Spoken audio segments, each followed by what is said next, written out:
Ephraim, we talked a little bit about Aaron Rodgers yesterday and how Sammy Watkins had the audacity, right? After playing 3 years with Patrick Mahomes, mad because he was like the fourth receiver, all right?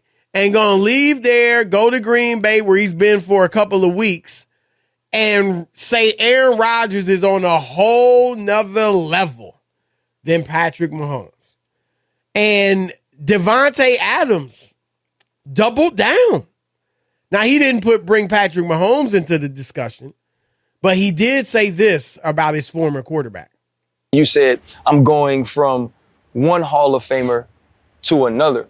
But what was that experience like being with somebody as talented, obviously a future first ballot Hall of Famer in Aaron Rodgers? It was amazing, man. I mean, I don't discount anything, that Aaron was able to do for me because he's the best quarterback, in my opinion, to play this game. What he did for me was not just about the type of balls or whatever that he threw, great back shoulder, whatever. He had the Michael Jordan effect. He gonna make you play better. He gonna bring out your best just by being on the field. It's like he was a great leader, but it was more so just about, you would always notice in OTAs, like, every now and then a guy that's in his, 15th year at that point or whatever, they get days off in OTA, so it'd be times where he wasn't practicing, and you would just notice people start to, not fall off, not practicing hard, but it wasn't the same as when Aaron is out there.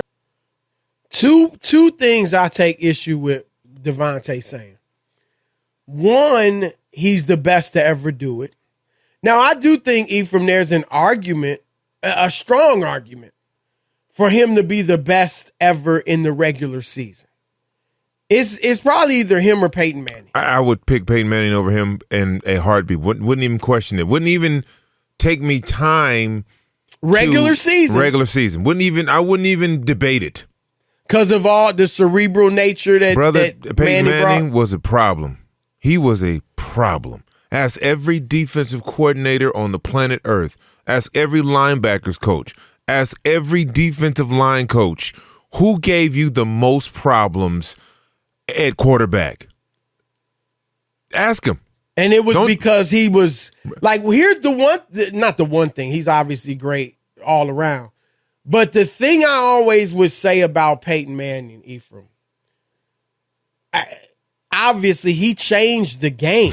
Completely. Right? You had audibles and stuff like that before him. But now you go down to the high school level, Ephraim, you see dudes basically calling the game from the line of scrimmage, right? Yep. Quarterbacks changing the plays, pointing this guy out, that guy out. He brought that. Am I wrong? Like he was the first to do all that. No, what the double snap counts? Yep. Right? The double snap counts, the Omaha, set it! And nothing happens. Defense jumps all crazy, right? Like Peyton Manning ushered that into the NFL. His superpower, and I know we're supposed to be talking about Aaron Rodgers, but his superpower was he convinced the defense that they were right and then wrong on the same play before the ball's even snapped. Think about that. He had the ability. To the lay people. Okay, he had the ability to come out in a formation offensively, right? Defenses match up to that formation. Oh, we know what's coming. Okay. Get up to the line. Blue 90.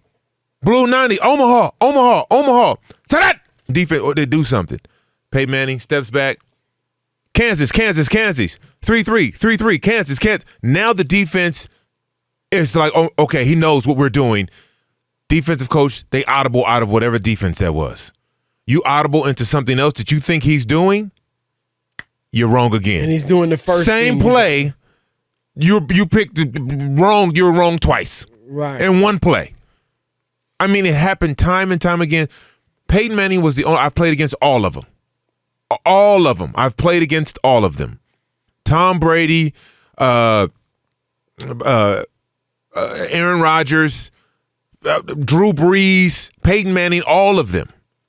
Peyton Manning is the only quarterback, and I've said this many a times, Peyton Manning is the only quarterback during our install, offensively and defensively, where defensive coaches come into our offensive install meeting room and tell us what we need to do to help them against Peyton Manning. Now, how is that Hold possible? on to the ball. Right? We got to run the ball. Right. We got to bleed the clock. Like we put game plans in to actually help the defense. That's the only player that we've ever done that for. Nah, look, that's fair. To do regular season, none better than him. And Rodgers' numbers, the lack of interceptions. He's pretty. It's pretty. And again, my issue with Aaron Rodgers, and we'll get to that. That's the playoff lack of success. And really, in the NFC title games, Ephraim, this is a guy whose claim to fame is he doesn't throw interceptions. Right. And then in the NFC title games, he's throwing interceptions all over the yard, relatively speaking. It would be like Manning stuttering at the line of scrimmage in the big games, like not being able to do what you just said he does. But here's the second thing Davante said that bothered me. He put him in the Michael Jordan sentence. And that's what I'm saying. I just said it. What do we talk for all of the great things Jordan did? We could talk about his regular season greatness. We could talk about his defense. We could talk about his accolades. We could talk about him averaging 37 points a game one year, 32, 8, and 8 one year, 35 another. We could do all that. We could talk about the dunking, the come fly with me videos. But what we talk about mainly is what he did when it mattered most, 6-0. And when it matters most, that's when Rodgers is most wanting. That's my issue with, and that's my only issue with Aaron Rodgers as a quarterback is that this dude has not. Last thing I'll say, and I want to hear your thoughts. If we say, I don't know, is there the top three? Brady, Montana, probably Peyton, right? Manning. Maybe some will put Elway in there if you go deeper. And Rodgers, maybe that's a 5-ish. All of those other four. Elway was in 5 Super Bowls. Mm-hmm. 1, 2. Peyton only won 2, and the last one obviously didn't play very well that whole season, really. But he got to 4. Brady, obviously 7 and 3. And who was the other one I mentioned? Montana. Obviously 4-0. Aaron Rodgers, forget only winning 1 Super Bowl, Ephraim. He only been to 1. Hasn't been to 1 in 11 years. That's a problem for me. And I think it's a problem, and I think it's going to be a problem going forward with his legacy. Obviously, all-time great. Obviously, Hall of Famer. Like I said, for top 5, all that. But when you nitpick, that's going to be a big nit to pick on Aaron Rodgers. Well, it is, because that's the standard. That's become what the standard is when you're measuring greatness at quarterback. If not, Dan Marino would be somewhere in the top of that list. There you go. All right, one of the most prolific throwers of the football back when they weren't throwing the football like that. How about that? He was putting up today's numbers back then. 30, 40 years when ago. everybody had fullbacks and Right. H-backs and 22 personnel and all of that. Right.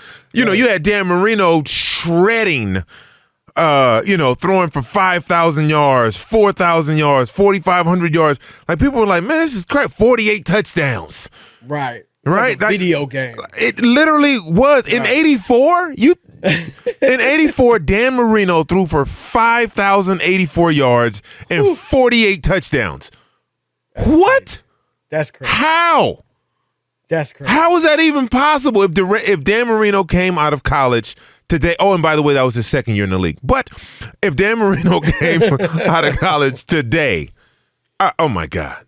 Are you kidding me? That's a great point. So when we're talking about the excellence and the greatest and all of those, yeah, the winning and the Super Bowls matter because we exclude so many other guys and just kind of hover around this. Go, well, Aaron has 1, so he's in that club, he's in the top. But when you talk about the greatest if Tom Brady. And you don't have to like Tom Brady. You can hate New England Tom Brady. You can hate the cheating, the deflate gate, whatever that is. You cannot take it. You want to talk about a Jordan effect. Right. That is the one guy in today's football that has the Jordan effect. Right? Yep. Like, he had the ability. You can talk about how Aaron, when he's not there to practice, suck, but that's pretty much all of the teams when the starting quarterback is not at practice. Because now you got a guy running first-team offense that shouldn't be running first-team offense, so it's going to be sloppy. Dudes feel like it's a waste. You know what I mean? I'm not about to just be out there hurting myself and goofball over here throwing me the ball. Not to take anything away from second-string quarterbacks, but goofball. but So when we're talking about the Michael Jordan effect, Aaron Rodgers going to one Super Bowl and winning one Super Bowl in his illustrious career does not in any way, shape, or form signal the Michael Jordan effect. Obviously, it doesn't. Absolutely. He did not raise his team to the level of being champions multiple times. Every year going, right? Defending your championship. When you do all of those things, Patrick Mahomes has more of a Jordan effect than he does. Right? Early on, Already. Russell Wilson did.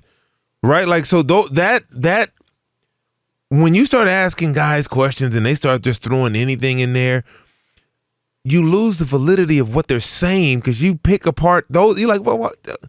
I mean, I'm feeling on half the statement. I'm feeling what you're saying, but then on the other half, I'm like, man, so maybe I gotta look at both sides and be like, well, he don't know what he's talking about. Right. It kills your credibility. It does. So that's why you got to be careful. That's why you got to be careful. And this all started with him making a comment. I went from one all-time great to the next, Aaron Rodgers to Derek Carr. Well, right. That's what opened this whole. Get to that. Now we can't even, brother. We can't trust you at all. Okay, it's no telling what you're going to say, and so now, like you said, you lose all validity. It's like, what are we doing here? Great point. Great. And look, we all know Derek Carr's a good quarterback. He's good, But ain't nobody calling him an all-time. Bro. Derek Carr's not calling himself an all-time great. All right, so stop it. All right.